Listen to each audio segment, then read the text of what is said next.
لیکن ہم نے ہمیشہ دوسروں کے مفادات کو سامنے رکھا ہے اور دوسروں کے مفادات کے تحفظ کو ہم نے اپنی خیر کہا ہے. تو یہ ایک بہرحال ایک کنٹروورشل ایک چیز ہے جو پوری دنیا میں اس پر بحث بھی ہو رہی ہے اور مختلف آراء بھی ہیں. اس پر ہماری بھی ایک رائے ہوتی ہے جو سدا بصحرا ثابت ہو جاتی ہے، لیکن بہرحال ہم اپنی بات مسلسل کہہ رہے ہیں.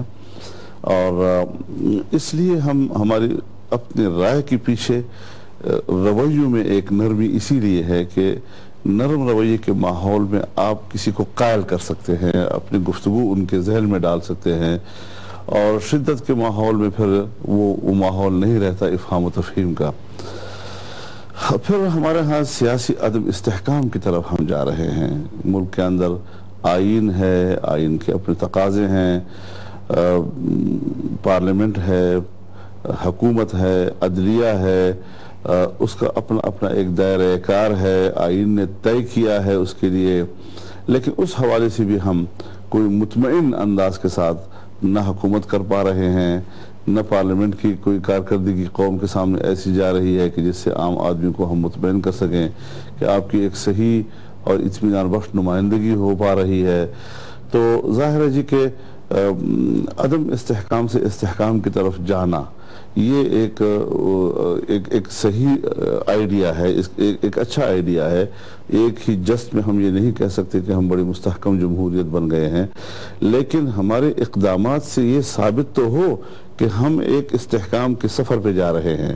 ہمارے جو اقدامات ہوتے ہیں وہ کچھ پیچھے کی طرف آنے کا تاثر دے رہے ہوتے ہیں، اور اداروں کے اندر تصادم کا جو ایک تصور ہے جو اس وقت عام ہو رہا ہے وہ بدقسمتی سے ہمارے ملک کی جمہوریت کے مستقبل کو غیر محفوظ کرتا چلا جا رہا ہے. آپ نے کہا ہے کہ جمہوریت بڑی ایک خطرے میں ہے، ان ادر ورڈز، کیونکہ یہاں ہم دیکھ رہے ہیں کہ پہلے ہمیشہ ایک ایگزیکٹو کی اور فوج کی ایک آپ کہہ لیں کہ ایک آن بان ہوتی تھی، لیکن اب جوڈیشری بیچ میں آ گئی ہے.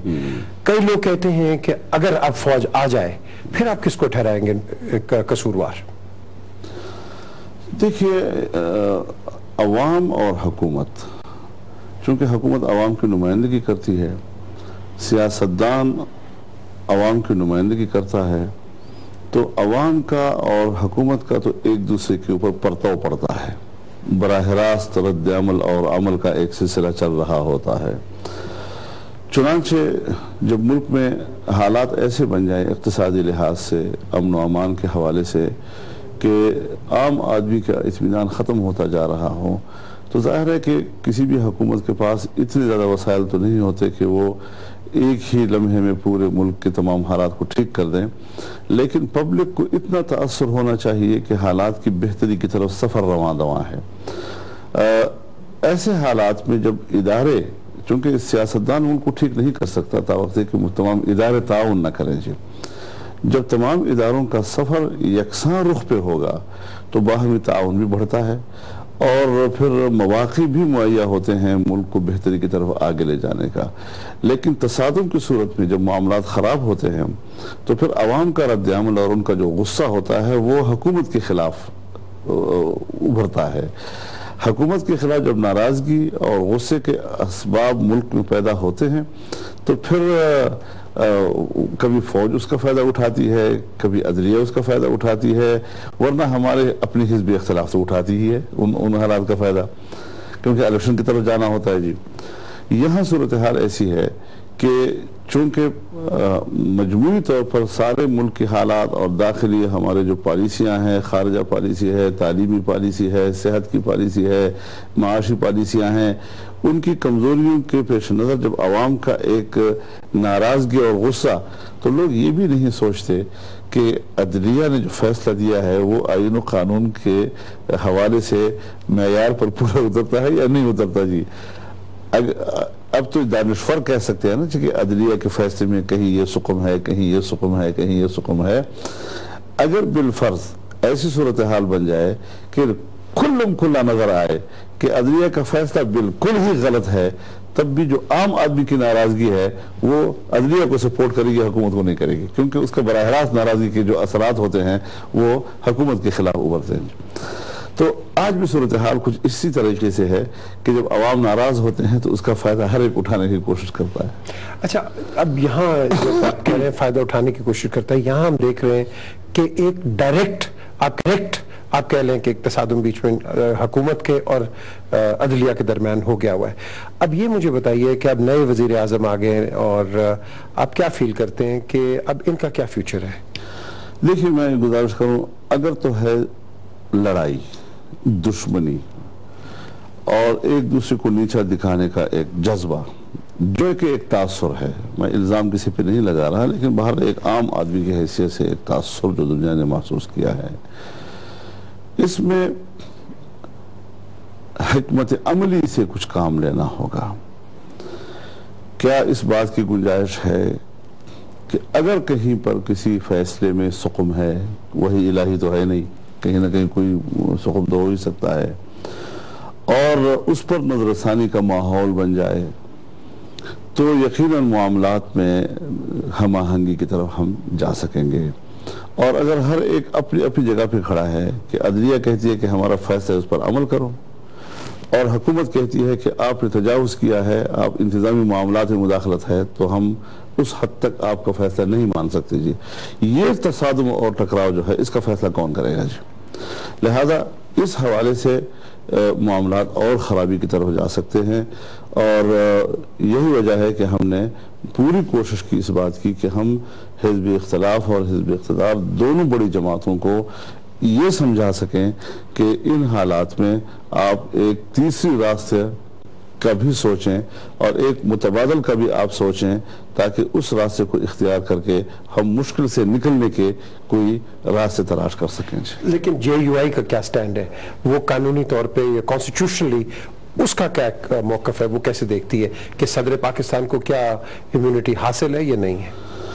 دیکھیے، میں اپنے آپ کو نہ وکیل سمجھتا ہوں، نہ میں قانون کا کوئی اس حوالے سے کوئی مجھے مہارت ہے، نہ میں کانسٹیٹیوشن کے حوالے سے کوئی اپنے آپ کو ماہر سمجھتا ہوں.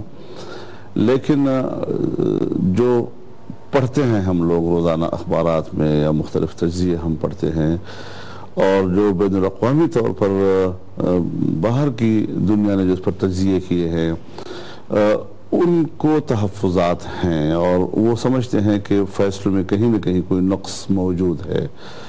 تو اس حوالے سے ہم یہ سمجھیں گے کہ اس چیز کو دوبارہ اس پر غور ہونا چاہیے، تاکہ ہم پوری دنیا کے سامنے اچھا تاثر دنیا کو بھیج سکیں. ورنہ ظاہر ہے کہ پھر تو عدلیہ ہے، عدلیہ کو جب ہم نے عدلیہ کہا ہے اور ہم یہ بھی کہتے ہیں آزاد عدلیہ، تو اس کا فیصلہ صحیح ہو یا غلط ہو، لیکن اس کا فیصلہ جو ہے صحیح یا غلط بہرحال ماننا پڑتا ہے. اب اس حوالے سے یہ بات بھی اپنی جگہ پر ہے کہ اسپیکر کی جو رولنگ ہے وہ فیصلہ ہے یا نہیں، اس کو سپریم کورٹ کے برابر کی حیثیت حاصل ہے یا نہیں. یہ بات تو چلو سپریم کورٹ میں دوبارہ درخواست دی گئی، سپریم کورٹ نے اس پر غور کیا اور یہ کہا کہ نہیں، اسپیکر کی رولنگ جو ہے اس کے خلاف اپیل ہو سکتی ہے اور وہ حتمی نہیں ہے.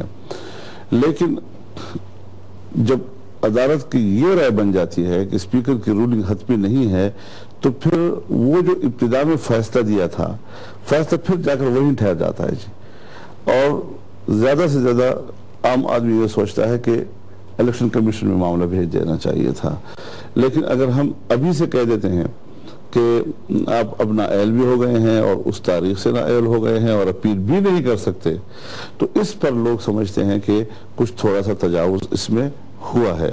لیکن اب تجاوز آپ کہتے رہیں کہ ہوا ہے، لیکن بہرحال عدلیہ کا فیصلہ ہے، تو صحیح ہے یا غلط ماننا تو پڑتا ہے. اور جب نہیں مانا گیا تو ایک وزیر اعظم چلا گیا، اب دوسرے وزیر اعظم کو کہہ دیا گیا ہے کہ آپ خط لکھیں اور مجھے جواب دو، تو دوسرا جب گر جائے گا پھر تیسرا آئے گا. تو اس سے جو پاکستان کے اندر ایک سیاسی فضا بنے گی، وہ انتہائی مخدوش فضا بن سکتی ہے. اور جمعیت علماء اسلام نے جو ان کو ایک آپشن دیا تمام سیاسی قوتوں کو، تو اس کو انہوں نے فائدہ نہیں اٹھایا.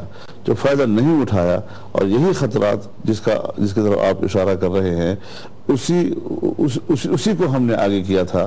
تو دیکھتے ہیں اللہ کرے کہ کسی بہتری کی طرف ہم جائیں، اور بہتری کی طرف کون سوچتا ہے، کب سوچتا ہے، کس طرح سوچتا ہے، اس پر ہماری بھی نظر ہے۔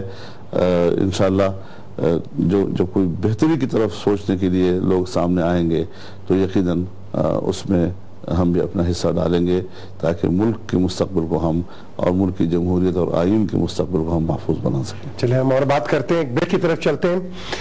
بریک کے بعد آپ کے سامنے دوبارہ آتے ہیں، جس طرح فارمر پرائم منسٹر یوسف رضا گیلانی کا جو ٹرم ہے آفٹر دی ڈسکوالیفیکیشن اور کانٹیمپٹ جو ان کے خلاف جو ہوا ہے، اور کہا ہے کہ جتنے انہوں نے کام کیے وہ اللیگل ہیں، تو کل راجہ پرویز اشرف جو نئے پرائم منسٹر ہیں، آج سے لے کے 12 تاریخ تک یا جب تک ان کی پہ کوئی کانٹیمپٹ نہیں لگتا ہے، تو کیا اس کے بعد اگر وہ آفس میں رہیں گے وہ بھی سب اللیگل ہوگا؟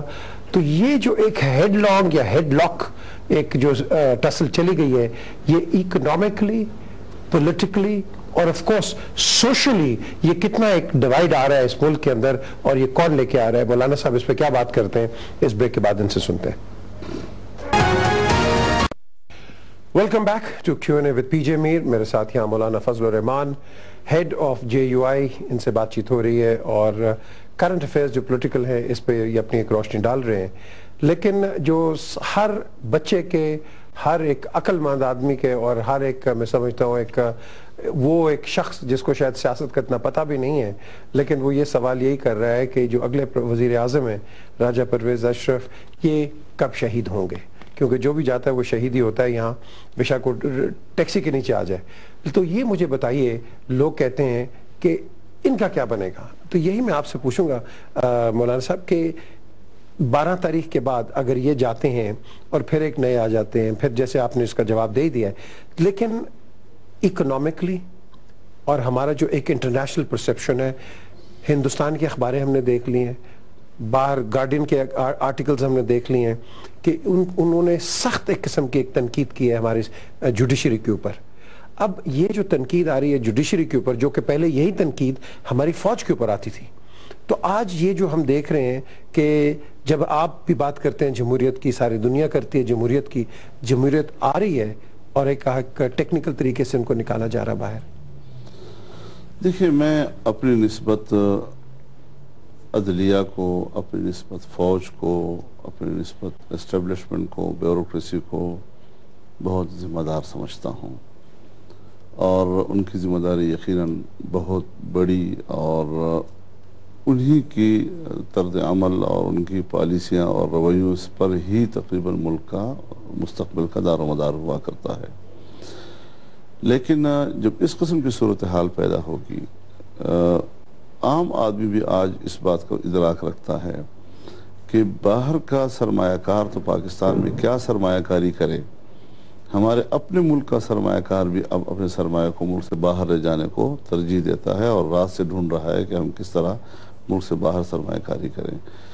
تو اس حوالے سے جب ہمارے ملک کی معیشت بیٹھ جائے گی، اور پھر اس کے بعد اگر آپ کے ہاں لوڈ شیڈنگ ہوتی ہے اور اس طرح گیس کی لوڈ شیڈنگ ہوتی ہے، تو آپ کی صنعتیں متاثر ہو جاتی ہیں، آپ کی پیداواری صلاحیت متاثر ہو جاتی ہے، اور پھر اس کے بعد جب آپ کی صنعتیں نہیں رہتی، کمزور ہو جاتی ہیں، تو پھر آپ کی جو زراعت ہے کہ وہ بھی اب اس وقت خطرے میں ہے، بے معنی کہ اگر انڈیا ہمارے دریاؤں پر بند باندھ لیتا ہے اور آنے والے مستقبل میں ہمارے لیے ایک زرعی بحران پیدا ہو جاتا ہے، تو وہ صرف زرعی بحران نہیں ہوگا بلکہ وہ اس کے ساتھ صنعتی بحران بھی وابستہ ہوگا، اور پھر اس کے بعد ہمارا جو دار و مدار ہوگا ملک کی معیشت کا، وہ صرف تجارت کے اوپر انحصار آ جائے گا، اور تجارت ظاہر ہے جی کہ جو قریب ترین آپ کے پڑوسی ملک ہیں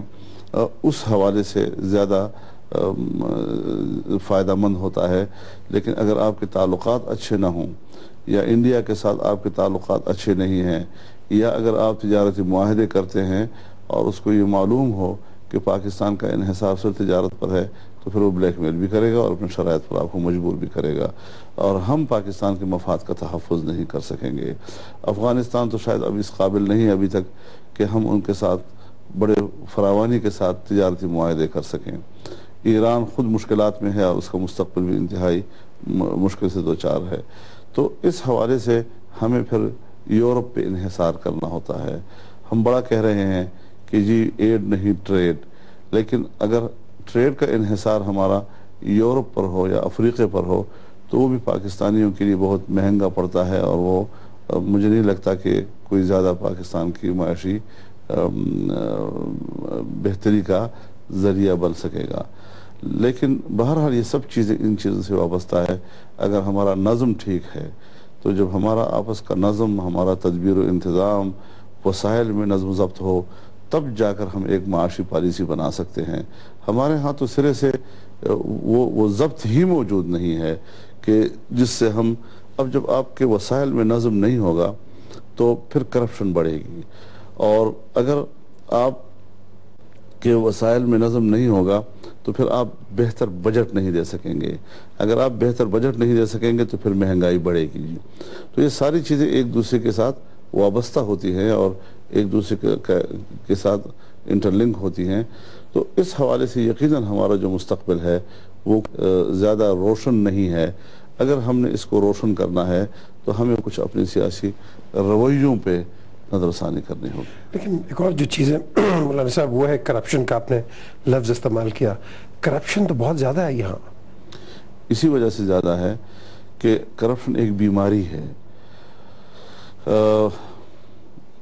میں اپنی سیاسی زندگی کی بات کروں گا کہ سن 1985 میں جس پارلیمنٹ میں ہم نہیں تھے، لیکن اس پارلیمنٹ کو رخصت کیا گیا کرپشن کی بنیاد پر.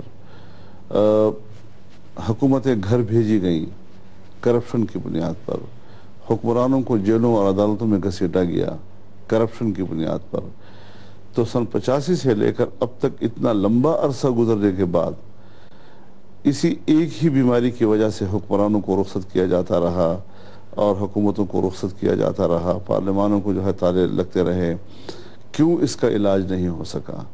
اس کا معنی یہ ہے کہ ہمارے ملک کے اندر کرپشن، جس کا آپ لفظ جس کو کرپشن کہتے ہیں، یہی وہ چیز ہے کہ جب وسائل میں نظم نہیں ہوگا تو پھر چھینا جھپٹی ہوگی، اور چھینا جھپٹی میں پھر یہی ہوگا کہ ایک دوسرے کو ہم گالیاں دیتے رہیں گے اور ایک دوسرے کا منہ کالا کرتے رہیں گے، لیکن اس سے مرض کا علاج نہیں ہوگا.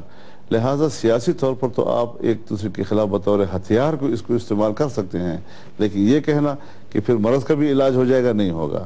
تو بنیادی طور پر یہ سوچنا ہے کہ ہم ملک کے وسائل میں نظم پیدا کریں، ہم ایک بہتر بجٹ لائیں لوگوں کے سامنے، ہم کرپشن کی جو بیماری کے اصل اسباب ہے اس کو کاٹیں، اور پھر آپ دیکھیں کہ ملک کے اندر کس طرح ایک خوبصورت معاشی نظام ابھر سکتا ہے.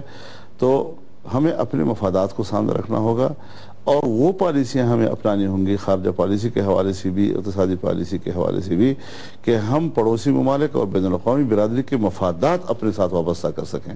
جب تک ہم اس قابل نہیں ہوتے کہ آج کشمیر کے مسئلے پر آپ کی کیوں مشکلات ہیں، آج انسانی حقوق کے مسئلے پر کشمیر میں آپ کے لیے کیوں مشکلات ہیں، کہ بین الاقوامی برادری کے مفادات ہمارے مقابلے میں انڈیا سے زیادہ وابستہ ہیں اور وہ اس کا لحاظ رکھتے ہیں، اس کے ساتھ پنگا نہیں لیتے، اس سے ان کے مفادات مجروح ہوتے ہیں. ہم وہ مفادات دنیا کے اپنے ساتھ وابستہ نہیں کر سکیں کہ کوئی ملک فکر مند ہو کہ اگر پاکستان ناراض ہو گیا تو ہمارے لیے مشکلات پیدا ہو سکتی ہیں. تو یہ وہ چیزیں ہوتی ہیں کہ جس کو مرتب کرنا ہوتا ہے، اور جس کے بعد پھر ہم جا کر کسی ایک صحیح منزل پہ پہنچ سکتے ہیں. مولانا صاحب، سارا دار و مدار اس وقت اگر آپ لے لیں جو کہ ایک فیکٹ ہے کہ صرف ایک آدمی کے اوپر ٹارگٹ کیا جا رہا ہے، غلط ہے صحیح ہے وہ وقت بتائے گا. اور میاں نواز شریف کہتے ہیں کہ جو $60 ملین پریزیڈنٹ آصف زرداری پہ انہوں نے چارج لگایا ہے کہ سوئس بینکس میں ہے یا جہاں بھی ہے اس کو واپس لے کے آئے. اب یہ جو ایک کنٹینیول ایک ٹارگٹ ایک آدمی کو کیا جا رہا ہے جو کہ 11 سال پہلے پروو نہیں ہو سکا اور آج اس کو پروو کرنے کی کوشش کر رہے ہیں، جبکہ وہ ایک صدر پاکستان بن گئے. ایز این آرڈنری سٹیزن بھی نہیں پروو ہوا، بٹ ایز اے صدر پاکستان ان کو جو ٹارگٹ کیا جا رہا ہے. اب یہ سچویشن اگر آپ پرائم منسٹر ہوتے آپ کیا کرتے؟ دیکھیے، ہر ایک کی اپنی ترجیحات ہوتی ہیں. کوئی نظریاتی سیاست کر رہا ہوتا ہے، کوئی پھر صرف اقتدار کی سیاست کر رہا ہوتا ہے. جس وقت مسلم لیگ کی حکومت تھی، پیپلز پارٹی کے خلاف انہوں نے مقدمے بنائے اور پھر صدر مملکت بھی ان کے مخالف ہو گئے لغاری صاحب، اور اس چھتری کو بھی انہوں نے جب حاصل کر لیا، لیکن جب مشکلات یکساں آئی اور دونوں جو ہے جنرل مشرف کی ماشاء اللہ کا نشانہ بن گئے، تو آندلیب مل کے کرے آہوزاریاں والا منظر بن گیا، اور پھر ایک دوسرے سے معافیاں تلافیاں بھی ہوتی رہیں، اور ہم مل کر لڑیں گے، معاہدے کرتے رہے اور COD پہ دستخط ہوتے رہے۔ یہ بھی ایک دور ہے جو گزرا ہے اس حوالے سے۔ لیکن آج میں ایک سیاسی کارکن ہوں جی، اور صورتحال کو بڑے قریب سے دیکھ رہا ہوتا ہوں جی۔ ہمارا جو میڈیا ہے نا جی، معاف فرمائیے، وہ بھی کسی کو ایک جگہ پر ٹکنے تو نہیں دیتا نا جی۔ اگر آپ ایک معقول سیاست کرتے ہیں اور یہ سوچتے ہیں کہ سیاست ایک امانت ہے اور قومی امانت ہے، اور میں نے اس کا صحیح استعمال کرنا ہے، اور میں نے اختلاف اس طرح نہیں کرنا کہ جو دل میں آئے میں صرف گالیاں ہی دیتا رہوں اور اس پر انتہا پسندانہ موقف اختیار کرتا رہوں، تو پھر کہتے ہیں جی آپ تو کوئی اس بھی اختلاف نہیں کر رہے، آپ تو کوئی مذاق کر رہے ہیں، آپ تو فرینڈلی اپوزیشن ہو گئے ہیں، لگتا ہے اندر سے تم دونوں ملے ہوئے ہو، اور کوئی نہ کوئی ایک نیا سیاستدان ابھر کر پھر پبلک میں یہ کہنا شروع کر دیتا ہے، اس کو مجبور کر دیتا ہے کہ وہ واپس انتہائی ایک سخت رویت کی طرف واپس جائے، اور اپنے سے وہ دھبا دھونے کی کوشش کرے کہ مجھے کوئی اپنا ان کے ساتھ اندر سے ملا ہوا نہ کہے، کوئی اس کو دوست نہ کہے۔ یہ چیزیں جو ہمارے ہاں آتی ہیں، یہ پھر دباؤ کے تحت سیاست کہلاتے ہیں جی۔ تو مسلم لیگ بھی کچھ ان حالات میں ایک دباؤ کے تحت سیاست کر رہی ہے، ورنہ کبھی آپ نے دیکھا ہے کہ صوبے کا حکمران وہ عوام کے ساتھ سڑکوں پہ ہو اور عوام گراؤ جلاؤ کریں، گھروں کو آگ لگائیں، MNAs کے گھروں کو آگ لگائیں، اور صوبائی حکومت کہے کہ بالکل ٹھیک کر رہے ہیں جی؟ تو یہ تو میں سمجھتا ہوں کہ ایک جرم کے زمرے میں آتا ہے جی۔ کم از کم عام لوگ کر سکتے ہیں، لیکن جس کو پاس ایک عہدہ ہے اور جس کے پاس منصب ہے اور جس کے پاس ایک آفس ہے، وہ اس حد تک جائے کہ جی لوگ آگ بھی جلائیں اور سڑکیں بھی توڑیں، اور وہ صرف اس بنیاد پر کہ ایک مشکل تو ہے۔ اب لوڈ شیڈنگ جو ہے یہ صرف ایک پنجاب کی مشکل تو نہیں ہے جی، کہ ایک پارٹی کی وہاں اگر حکومت ہے تو وہ تو رد عمل دکھائے، لیکن دوسرے صوبوں میں تو یہ مسئلہ ہے کہ وہاں ایسی صورتحال کیوں نہیں بنی جی؟ پبلک کی ناراضگی اپنی جگہ پر ہے، مظاہرے تو سندھ میں بھی ہوئے ہیں، پنجاب میں بھی ہوئے ہیں، فرنٹیئر میں بھی یہی صورتحال ہے، لیکن یہ جو ایک خاص منظر پنجاب نے پیش کیا، پھر پارلیمنٹ کے اندر آپ دیکھیں جی کہ میں کم از کم اپنے آپ کو اس قابل نہیں سمجھ رہا تھا کہ میں بجٹ سیشن میں جا کے بیٹھ سکوں جی، اور پہلی مرتبہ ہوا ہے میری پارلیمانی زندگی میں کہ بجٹ کے پورے سیشن میں نہیں جا سکا جی۔ اس منظر میں مجھے بیٹھنے کی ہمت نہیں ہو رہی تھی۔ کیوں؟ یعنی جس جو صورتحال تھی، کوئی شریف آدمی تو وہاں نہیں بیٹھ سکتا تھا جی، اور دل گردے والے تھے جو لوگ بیچارے اندر بیٹھے ہوتے تھے جی۔ اور یہ پنجاب کی اسمبلی نے پھر جو مناظر پیش کیے جی، تو کیا ہم اپوزیشن کریں، اختلاف کریں، وہ ہمارا حق ہے، اور رد عمل دیں، لیکن یہ تو نہیں کہ اگر مشکل یکساں میرے اوپر آتی ہے تو پھر تو میں بھائی بن کر، بھائی بہن بن کر اور سب معاملات ٹھیک کر لیتا ہوں اور کوئی چیز نہیں۔ پھر جب ایک وقت ایسا آتا ہے کہ یہ دوبارہ مسئلہ اٹھ جاتا ہے اور اس میں وہ دیکھتے ہیں ہاں ابھی فوج کی بھی سپورٹ مل رہی ہے، ابھی ہمیں عدلیہ کی بھی سپورٹ مل رہی ہے، اور پھر اس مسئلے کو ایک جذباتی رنگ دے دیا جائے تاکہ کوئی دوسرا جو ہے اس کو جذباتی نہ بنا سکے اور پبلک کی ہمدردی میں گین کروں۔ اس مصیبت میں ہماری سیاست پھنسی ہوتی ہے اور یرغمال ہو جاتی ہے۔ تو اگر ہماری سیاست میں تھوڑا سا وقار اور اس میں حقائق کی بنیاد پر فیصلے کرنے کی صلاحیت ہو اور دباؤ آئے تو اس کو ڈیفینڈ کرنے کی صلاحیت ہمارے اندر ہو، تو ہم ایک متوازن سیاست ملک میں ابھار سکتے ہیں۔ میں متوازن سیاست کے حق میں ہوں، انتہا پسندانہ سیاست کے حق میں نہیں ہوں۔ آپ کا کیا خیال ہے کہ مسلم لیگ نون کو عدلیہ یا فوج کی سپورٹ ہے؟ ایک سپورٹ اس طرح نہیں ہوتی جی کہ کوئی آدمی آپ سے کہے کہ جی میں آپ کا ساتھ ہوں، آپ جو چاہیں کریں۔ موڈ دیکھنا ہوتا ہے، تو مجھے پتا ہوتا ہے کہ آپ کا موڈ ذرا فلانے آدمی کے خلاف تلخ ہے، اس کا میں بھی فائدہ اٹھا لیتا ہوں جی۔ تو یہ تو پھر صحیح بات نہ ہوئی نا جی۔ تو پیپلز پارٹی کی حکومت کوئی آئیڈیل نہیں ہے ہمارے لیے۔ پیپلز پارٹی کی پالیسیاں ناکام ہیں، کمزور ہیں، اس نے ملک کو کچھ نہیں دیا، لیکن ہم صرف پیپلز پارٹی کی حکومت کو کیوں دیکھیں؟ ہم نے تو ملک کی مجموعی جو سیاسی نظام ہے اس کو بھی دیکھنا ہے۔ اگر ہم اس شدت میں پھنس جائے تو پھر ہم نے ماضی میں تجربات کیے ہیں کہ پھر نہ ایک رہتا ہے نہ دوسرا رہتا ہے جی. اس سے ہمیں اپنے آپ کو بچانا چاہیے اور ہمیں اپنی طرف سے کوئی بہانہ مہیا نہیں کرنا چاہیے کسی بھی قوت کو کہ وہ آئے اور کہے کہ جی اگر میں نہ پہنچتا تو پھر تو خون خراب ہو جاتا. جس طرح وہ دو چڑیا آپس میں کہیں لڑ رہی تھی نا, تو بلی نے آ کر دونوں پر حملہ کیا, جھپٹا اور وہ کھا گیا اور پھر اپنے مونچھوں کو تاؤ دینے لگی کہ اگر میں نہ پہنچتی تو خون خراب ہو جاتا. بڑی اچھی آپ نے یہ دیا ایک ایگزامپل. لیکن یہ مجھے بتائیے کہ اس وقت جو مسلم لیگ نون ہے, آپ اس کا فیوچر کیا دیکھتے ہیں؟ کہ کئی کہتے ہیں کہ فیوچر بڑا ڈارک ہے, کئی کہتے ہیں بڑا برائٹ ہے, کہ وہ کیونکہ آج میاں نواز شریف صاحب تو بڑا کلیئرلی کہہ رہے ہیں کہ ہم اس سے بہتر کریں گے جو کچھ بھی ہو رہا ہے. خدا کرے بہتر کرے. مسلم لیگ نون سے مجھے کوئی ایسی پرخاش نہیں ہے.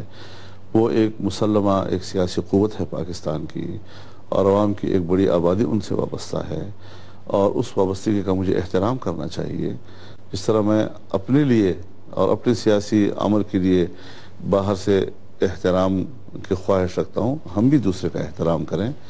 اور مسلم لیگ نون جو ہے اس کو ایک طویل عرصہ ہو گیا ہے میاں نواز شریف صاحب کی قیادت میں سیاست کرنے کا, اور اس کو عوام کی ضرورتوں کا, ملک کی ضرورتوں کا, بین الاقوامی صورتحال کا ادراک ہے.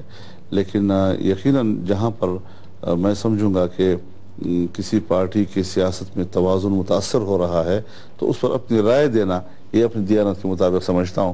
ورنہ تو بہرحال مسلم لیگ نون ملک کی ایک سیاسی جماعت ہے, ایک مسلمہ سیاسی جماعت ہے, اور میری خواہش یہ ہوگی کہ جن لوگوں کے ساتھ پبلک وابستہ ہے یہ لوگ پبلک کو مایوس نہ کریں, اس کو اور آگے بڑھائیں اور بہتر پوزیشن لیں. لیکن اب مسلم لیگ نون نے تو کافی لوٹے بھی تو آ گئے ہیں.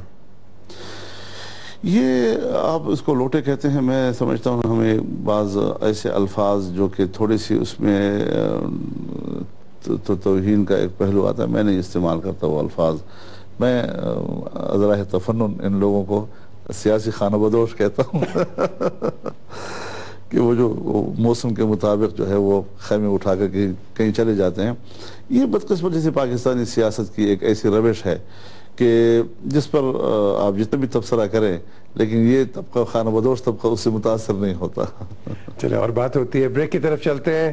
بڑی انٹرسٹنگ بات کی ہے, میں نے کہا کہ یہ لوٹے جو پھر کے ادھر ادھر چلے جاتے ہیں, مولانا صاحب کہتے ہیں کہ نہیں یہ موسمی خرابی کی وجہ سے ادھر ادھر ہو جاتے ہیں. جس طرح فنی خرابی کسی چیز میں ہوتی ہے تو یہ وہ ایک طبقہ ہے خانہ بدوش. لیکن اور بات ہوتی ہے پاکستان کی سیاست پہ اور پاکستان کی فیوچر پالیٹکس کے اوپر. مولانا فضل الرحمان کیا بات کریں گے اس بریک کے بعد.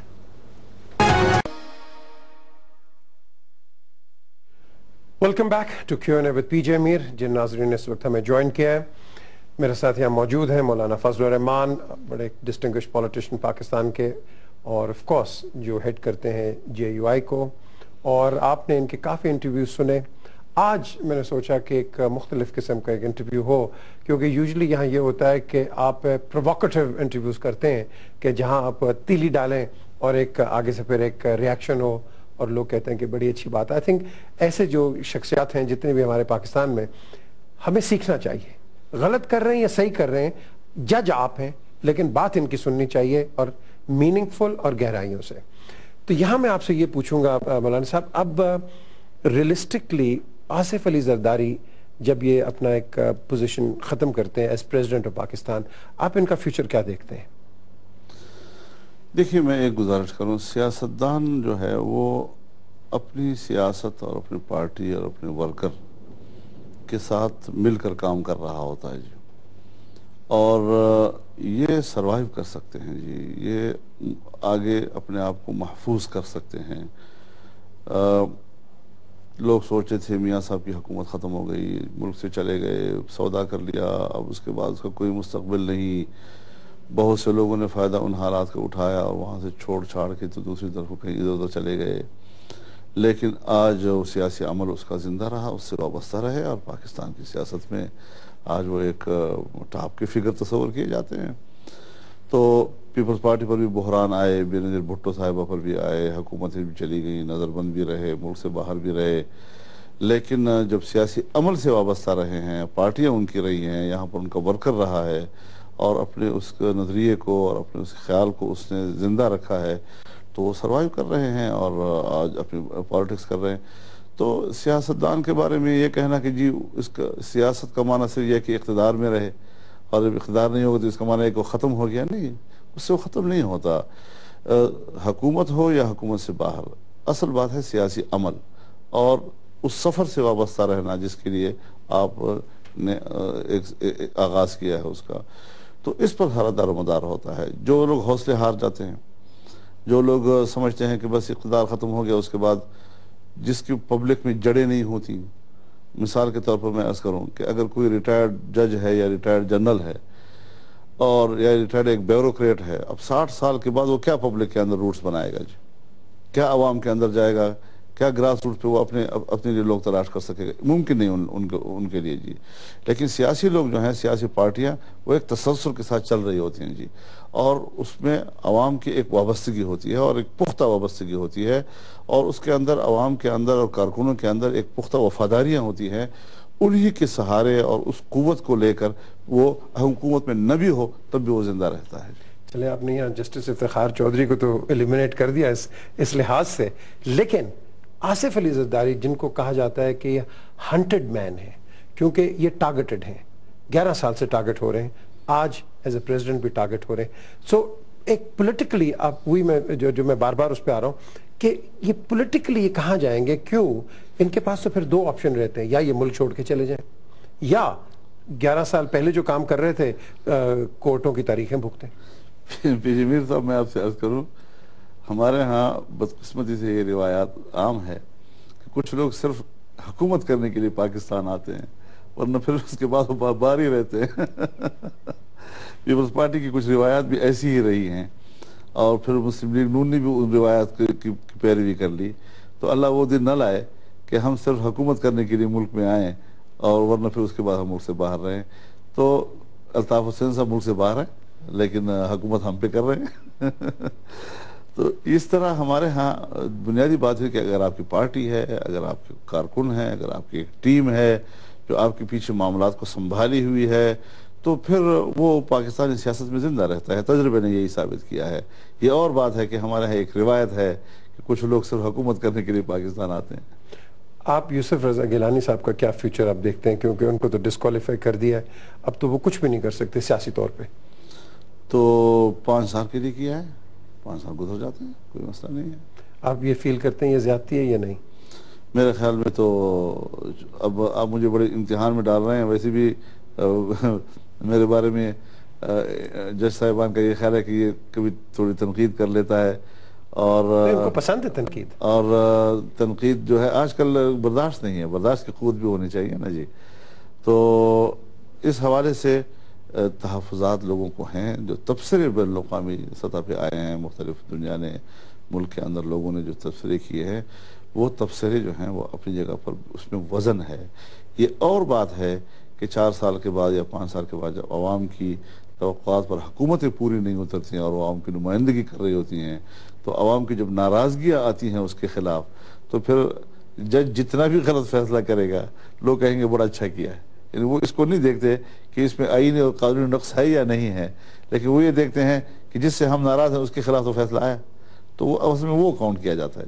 اچھا مولانا صاحب، آپ کتنے دیکھتے ہیں اس وقت، بیکاز یہ ہیڈ لاک تو ہے، اب کتنے وزیر اعظم دیکھتے ہیں کہ شہید ہوں گے اور اس سیل کے اندر؟ میرے خیال میں اگر تو یہ ایک سلسلہ چل پڑتا ہے تو اب دیکھیں 12 تاریخ کو دیکھتے ہیں 2 یا 3 وزیر اعظم؟ نہیں، 12 تاریخ کو ہم نے یہ دیکھنا ہے کہ کیا کوئی بیچ کا راستہ نکلتا ہے یا نہیں.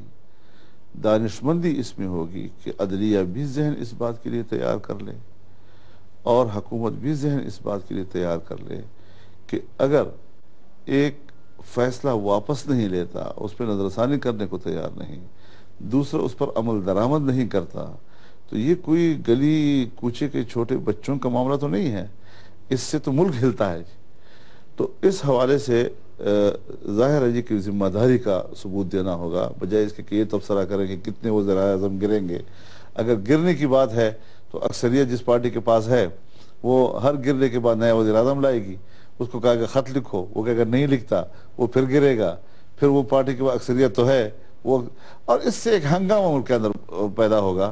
تو اگر ہنگامہ رائے کی طرف لے جانا ہے تب بھی اداروں کا اختیار ہے، اگر کسی اعتدال کی طرف لانا ہے تب بھی ان کا اختیار ہے۔ پھر آپ کیا کرتے ہیں کہ اس سیناریو کے اندر جو آپ بتا رہے ہیں اس کے اندر تو پھر ایک ہی الٹرنیٹیو ہے کہ آرمی اندر آتی ہے؟ میں اسی لیے اس میدان میں کودا تھا اور اس نظریے کے ساتھ کہ ہماری جو بدنظمی ہے یا ہمارے درمیان جو ایک اداروں کے درمیان ایک تصادم کی کیفیت پیدا ہو گئی ہے، کوئی غیر جمہوری قوت اس کا فائدہ نہ اٹھائے۔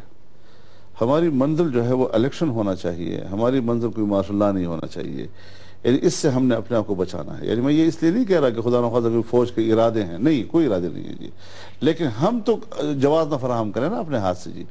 تو اس حوالے سے یقیناً ہم نے اپنے دماغ سے سوچنا ہے اور اپنی توانائی اس پہ صرف کرنی ہے کہ کیا صورت ہو سکتی ہے کہ ہمارے ہاں پشتوں میں ایک مثال ہے کہ پہاڑ جتنا بھی اونچا ہے سرے پر کہیں نہ کوئی راستہ ہوتا ہے جی۔ تو وہ راستہ تلاش کرنا، اس پر ہماری توانائی صرف ہونی چاہیے، اور اگر ہم بالکل اندھے ہو جاتے ہیں اور کوئی دوسرا راستہ تلاش نہیں کرتے تو پھر تو حادثات اور حادثے پہ حادثہ اور حادثے پہ حادثہ، اس حادثات کا کسی کو فائدہ نہیں پہنچے گا۔ کوئی شخص یہ سمجھے کہ میں نے فتح حاصل کر لی اور دوسرے کو میں نے مار دیا، یہ ملک کو تباہ و برباد کر دے گا۔ اور یہ جو عوام کی ناراضگی ہے وہ حکومتوں اور سیاستدانوں کے ساتھ رہتی ہے، کل کسی اور پارٹی کی حکومت آئے گی، سال ڈیڑھ سال کے بعد اس میں عوام کی ناراضگی شروع ہو جائے گی جی، اور دو تین سال کے بعد عروج پہ بھی پہنچ جائے گی جی۔ لیکن وہ اپنے نمائندوں کا اور عوام کا معاملہ ہوتا ہے۔ اب اپنے نمائندوں اور عوام کے درمیان تلخی آ جائے، اس کو کوئی تیسری قوت استعمال کرے اور اس کا فائدہ اٹھائے، یہ ناجائز بات ہے جی۔ تو آپ کیا فیل کرتے ہیں کہ یہ جو آپ نے ایک انالیسس دی ہے، تو پھر جو پاکستان میں جو الیکشنز ہیں انسٹیڈ آف 5 سال کے، آپ فیل کرتے ہیں کہ اس کا ایک ٹرم کم کر دیا جائے؟ میں تو کہتا ہوں ٹرم اور بھی بڑھ جائے جی، بڑھ جائے؟ یعنی اس میں 5 سال تو ٹھیک ہے، آئی نہیں ہے نا، میں اس پہ کوئی رد و بدل نہیں کر رہا، لیکن دیکھیے یہ حکومتیں کرنے کے لیے ہوتی ہیں، کچھ کرنے کے لیے، کچھ نہ کرنے کے لیے نہیں ہوتی جی۔ لیکن کچھ چیزیں حساس ہوتی ہیں جس کو اگر آپ نے پبلک کے نوٹس میں دے دیا اور پبلک اس ایک دو نقطوں کے اوپر کھڑی ہو گئی آپ کے خلاف، تو 100 آپ کی بہتری جو ہے اس کو نظر انداز کر دیں گی جی۔ یعنی یہ ایک سیاست کا ایک حصہ ہے۔ لیکن سوال بنیادی یہ ہے کہ حکومتیں بڑے فیصلے کرتی ہے ملک کی ترقیات کے حوالے سے، منصوبوں کے حوالے سے، پالیسیوں کے حوالے سے، بین الاقوامی تعلقات کے حوالے سے۔ اگر تھوڑے ٹرم پر حکومتیں تبدیل ہوتی رہیں گی تو اس میں کنٹینیوٹی نہیں رہتی، پھر تسلسل ختم ہو جاتا ہے اس کا جی، اور تسلسل جب نہیں رہتا تو کمزوریاں آتی ہیں جی۔ لہذا لوگ یہ تو سوچتے ہیں کہ یہ فلانا چہرہ مجھ پر 5 سکتا ہے، اس چہرے کو تبدیل ہو جانا چاہیے، لیکن یہ نہیں سوچتے کہ وہ جو پالیسیاں بناتا ہے بین الاقوامی اب میں موجودہ حکومت کو ناکام کہتا ہوں، بین الاقوامی تعلقات کے حوالے سے کوئی بہتر کارکردگی بھی سامنے نہیں آئی ہے۔ ہاں کچھ چیزوں میں ہم سمجھتے ہیں کہ پیش رفت ہوئی ہے، لیکن حکومتوں کا کام یہ نہیں ہے، حکومتوں کا کام ہے کچھ کرنے کا، بڑے فیصلے کرنے کا، بین الاقوامی تعلقات میں استحکام پیدا کرنے کا، ملک کے اندر ترقیاتی کام، لوگوں کو روزگار فراہم کرنے کا۔ ترقی جو ہے کسی کے نوکری دینے کا نام نہیں ہے، ترقی عام آدمی کو روزگار کے مواقع مہیا کرنے کا نام ہے، اور وہ ہوگی ترقی سے جب آپ کو ملک ترقی کرے گا اور ملک میں پیداوار کی قوت بڑھے گی اور لوگوں کو مواقع ملیں گے کہ وہ اپنے روزگار پھر کمائیں۔ کسی کو سرکاری نوکری دے دینا اور چپڑاسی بنا لینا یہ ایک فرد کے ساتھ تو بہتری ہے، لیکن اس کو ملک کی اکانومی کی بہتری سے تعبیر نہیں کیا جا سکتا جی۔ تو یہ چیزیں تب ہو سکتی ہیں جب کسی کے پاس تھوڑا وقت ہو۔ اور بہت سے لوگ ہیں کہ ہاں بہت سے ملک ہیں جن کے پاس 5-5 سال ہوتے ہیں اور ٹھیک کام چل رہا ہے، لوگ اس کو دوبارہ بھی دیتے ہیں، 10-10 سال حکومت کر لیتے ہیں وہ جی، اور آگے بڑھتے ہیں اور بہتر انداز سے آگے بڑھتے ہیں۔ تو پالیسیوں کا تسلسل جو ہے اور جو آپ کے فیصلے ہیں اس پر تسلسل، یہ ایک مستقل مسئلہ ہے، اس کو بھی میں سمجھتا ہوں کہ زیر بحث آنا چاہیے۔ تو ہر حکومت کرنے کے لیے ہوتی ہے، 98 کام بھی وہ کرے، لیکن 2 کام ایسے ہوتے ہیں کہ جس پر پبلک کی نظر آ جاتی ہے اور اسی پہ لوگ فیصلہ کرتے ہیں کہ تو کامیاب ہے یا ناکام ہے۔ یہاں تو خیر بہت سی چیزیں گنی جا سکتی ہیں، جیسے میں نے عرض کیا کہ 2001 سے نہ ہماری خارجہ پالیسی ہے نہ ہماری معاشی پالیسی ہے، اور جب خارجہ پالیسی بھی نہیں ہے اور معاشی پالیسی بھی نہیں ہے تو آپ تجارت کہاں سے کامیاب تجارت کر سکیں گے؟ آپ بین الاقوامی مفادات اپنے ساتھ کیسے وابستہ کریں گے؟ تو ملک کو اگر چلانا ہے تو ملک کے لیے آپ کو بڑے ذہانت کے ساتھ اور زیرکی کے ساتھ، گہرائی کے ساتھ اصل امراض کو تلاش کرنا ہوگا، اور اس کی بہتری کے لیے کچھ برداشت ایک دوسرے کو کر کے ہم نے مل کر ہی چلنا ہوگا. اکیلے ایک قوت کے بس میں بات نہیں ہوتی. اچھا، جب معاشی پالیسی کی بات کرتے ہیں تو جب Shaukat Aziz as prime minister آئے، اکنامکلی پاکستان بہت آگے تھا، IMF پروگرام سے بھی باہر آ گیا تھا اور آگے بڑھا. اب آج 16 وزراء جو کہ PMLQ کے ہیں یا PML کے ہیں، وہ آج آئے ہیں اس نئی گورنمنٹ کے اندر. آپ فیل کرتے ہیں کہ یہ اسی تیزی سے یا اسی لیول کے ساتھ پرفارمنس کریں گے جیسے کہ ملک کو اوپر لے کے گئے تھے اس وقت؟ نہیں، میں اس طرح نہیں سوچتا جی. میرے صاحب یہ اس طرح نہیں ہے. جب بھی فوج کی حکومت آتی ہے پیسہ بڑھ جاتا ہے. کیوں بڑھ جاتا ہے جی؟ اکانومی کیوں بہتر ہو جاتی ہے جی؟ جب بھی عوامی حکومت آتی ہے کیوں گر جاتی ہے جی؟ یہ مرض مجھے بھی نہیں جاتا کہاں یہ کہاں پر مرض ہے جی. یعنی یہ کیا ایک چیز ہے کہ یکدم سے ایک عمارت کھڑی ہو جاتی ہے اور پھر ایک ہی رات میں عمارت گر بھی جاتی ہے جی. یہ اس چیز کو سمجھنے کی ضرورت ہے. اس کا معنی یہ ہے کہ پاکستان کے اندر مواد ہے، پوٹینشل ٹھیک ہے یہاں پر جی، لیکن کچھ پیچھے وہ قوتیں، سیاستدان تو جی وہ جو 10-15 لوگ جس کو قوم منتخب کر کے بیچ میں کھڑا کر دیتی ہے تو پبلک کو 15-20 لوگ نظر آتے ہیں، لیکن اس کے پیچھے جو بیوروکریسی ہے، جو ادارے ہیں، جو ملک کو چلانے والے ہیں، جن کے پاس دفتر ہیں، جو ایک ایک چیز کو سیٹ کرتے ہیں، وہ قوت تو عوام کی نظر میں نہ ذمہ دار ہے نہ عوام کو جواب دہ ہے. اور اسی پہ دار و مدار ہوتا ہے کہ وہ کسی حکمران کو کامیابی کی طرف لے جائیں اور کسی حکمران کو کھائی میں دے اور وہ راستہ ان کو دکھا دیں. تو یہ اس پہ صرف سیاستدان کو نظروں میں رکھنا، اس پر نظر مرتکز کر دینا اور اسی کو آپ مدار سمجھے کہ کامیابی اور ناکامیوں کا نہیں. اصل چیز ادارے ہوتے ہیں کہ ادارے آپ کو کس قدر کوآپریٹ کرتے ہیں. جب ایک ڈنڈے والا آتا ہے تو سب سیدھے ہو جاتے ہیں اور سب کوآپریٹ کرنا شروع کر دیتے ہیں جی. اور جب کوئی عوامی قسم کا آدمی ہو جو ذرا تسلی کے ساتھ اور ذرا ہنس بک کے بعد اس کو پھر وہ تو یہ ایک اہم سوال ہے کہ کیا وجہ ہے کہ جب کوئی سخت ڈنڈے والا آتا ہے تو پھر پاکستان میں پیسہ بھی آ جاتا ہے اور ایک ہی رات میں آ جاتا ہے جی. اور جب اس کے بعد تو یہ جو معاملات ہیں، کیونکہ اسٹیبلشمنٹ ہے، سول ہو یا ملٹری ہو جی، اور وہ ملک کے آفس کو چلا رہے ہوتے ہیں اور تسلسل سے چلا رہے ہوتے ہیں جی، اور ایک سسٹم کے تحت چلا رہے ہوتے ہیں جی. اصل حکمران وہ ہوتے ہیں. لیکن جب عوام کی آپ نے نمائندگی کے ساتھ حکومت کرنی ہوتی ہے تو ٹھیک ہے، اس کے سر پہ ایک سیاستدان آ کے بیٹھ جاتا ہے اور وہ ہدایات دے رہا ہے. اب اگر نیچے کی دنیا اس کے ساتھ تعاون نہ کرے تو کیا ہو سکتا ہے؟ تو اس کا مطلب ہمارا پولیٹیکل سسٹم ایک فیلئر ہے، جو پولیٹیکل اور جو عوامی سسٹم ہے وہ فیلئر ہے. ظاہر ہے جی. دیکھیے انڈیا ہے نا، بیوروکریسی کو 100% یقین ہے کہ مارشل لا نہیں آئے گا، فوج نہیں آئے گا، ڈنڈے والا نہیں آئے گا، یہی میرا حکمران ہے، میں نے اسی کے ساتھ چلنا ہے، اسی کو میں نے سپورٹ کرنا ہے. تو پھر اس کے بعد جو حکمران کی عقل و دانش ہوتی ہے وہ کام کرتی ہے. اور یہاں وہ نہیں ہے. ایک طرف عقل و دانش کی کمی ہے، ایک طرف تعاون کی کمی ہے. اس کو ہم کیسے ٹھیک کریں؟ اس کے لیے تو ظاہر ہے جی کہ رجال کار چاہیے جی. برداشت کرنا ہوگا، جو کام کے لوگ ہیں ان کو برداشت کرنا ہوگا جی. بہت نہیں ہو گئی؟ بہت ہو گئی جی. ہم تو کہتے ہیں 64 سال میں آپ کس طرح لوگ دنیا کو بتا سکتے ہیں کہ ہم ایک 18 کروڑ کی بڑی زبردست مضبوط قوم ہیں جی. ہمیں سیاستدانوں پہ اعتبار کرنا چاہیے. یعنی ظاہر ہے جی اس کے علاوہ تو کوئی چارہ نہیں ہے جی. یعنی سیاستدان کے ساتھ پارٹی ہوتی ہے، پارٹی کے ساتھ عوام ہوتے ہیں، اور حال یہ ہوتا ہے ایک تعلق ہوتا ہے، اور دوسری طرف اس کے لیے اس کے سامنے مشکلات ہوتی ہیں. وہ تو اس کی مشکلات کو کم کرنا چاہیے. میں جب کبھی میٹنگ کرتا ہوں اپنے ملک کے ایکسپرٹ کے ساتھ تو ایک درخواست کرتا ہوں ان کے سامنے کہ آپ مشکل کو حل کرنے کی صلاحیت بھی رکھتے ہیں اور حل شدہ مسئلے کو پیچیدہ بنانے کی صلاحیت بھی رکھتے ہیں. ازراہ کرم یہ اپنی توانائی اس طرف استعمال کریں کہ جس سے مشکل ہو تو وہ حل ہو جائے. تو یہ ہمارے ملک کے پورے نظام کی ذمہ داری ہے. تمام وہ لوگ جو ملک کو چلا رہے ہوتے ہیں وہ اپنے آپ کو ایک جسم تصور کریں کہ ہم ایک پاکستانی ہیں، ہم ایک جسم ہیں، اور جسم کے تمام اعضاء اگر یکساں طور پر تعاون نہیں کریں گے تو پھر بیمار جسم کہلاتا ہے. Final question, deputy prime minister اب پاکستان کے کہہ رہے ہیں کہ اب ڈپٹی پرائم منسٹر بھی آگے ہیں. اب یہ مجھے بتائیے کہ اس میں ایز ڈپٹی پرائم منسٹر آپ کیا فیل کرتے ہیں؟ یہ ایک پازیٹیو رول ہے؟ باقی ملکوں میں بھی ہوتے ہیں. اس میں صرف یہ کوئی آئینی مسئلہ نہیں ہے. آئین میں کوئی سینئر منسٹر اور ڈپٹی پرائم منسٹر کا نہیں ہے جی.